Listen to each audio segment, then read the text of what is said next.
नमस्कार, अर्चना किचनमध्ये तुमचं स्वागत आहे। आज आपण जाळीदार अशी भजी बनवणार आहोत। चला तर मग वेळ न घालवता सुरुवात करूया।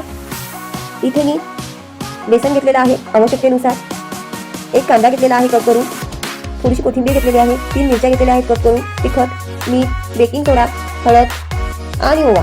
सुरुवातीला हे बेसन जे आहे हे मोठ्या भांड्यामध्ये काढून घेऊया, म्हणजे आपल्याला फेटायला बरं पडेल। आता याच्यामध्ये थोडं थोडं पाणी टाकायचं आहे, एकदम पाणी टाकायचं नाही, थोडं थोडंच टाकायचं आहे आणि याला छान असं भिजवून घ्यायचं आहे।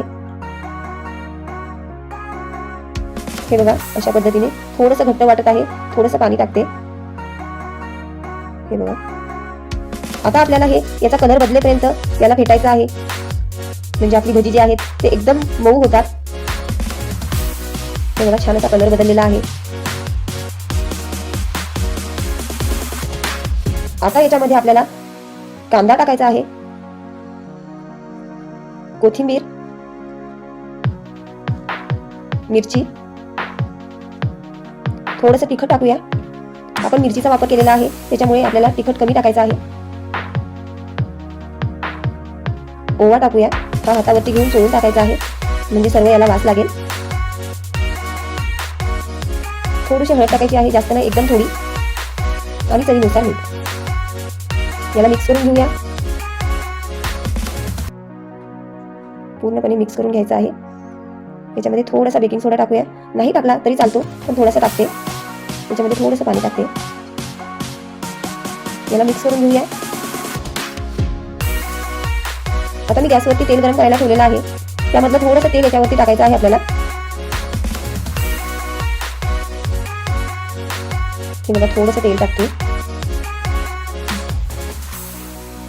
याला मिक्स करून घेऊया आणि तळायला घेऊया। हे बघा, तुम्ही छोटे मोठे तुमच्या आवडीने टाकू शकता, मी जास्त मोठेही नाही आणि छोटेही नाही असे टाकत आहे। हे बघा,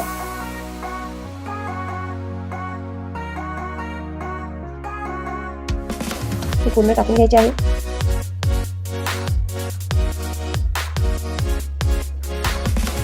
आता याला पलटी करूया, हे बघा, आणि छान असा कलर बदलेपर्यंत तळायचा आहे। हे बघा, अशा पद्धतीने छान असा कलर आलेला आहे त्याला। आता परत टाकते याच्यामध्ये, हे बघा, पूर्ण टाकून घ्यायचं आहे। याला सुद्धा तळून घेऊया। हे बघा, छान असा कलर आलेला आहे, याला काढून घेते। अशी भजी आपली तळून झालेली आहे। हे बघा, छान अशी आपली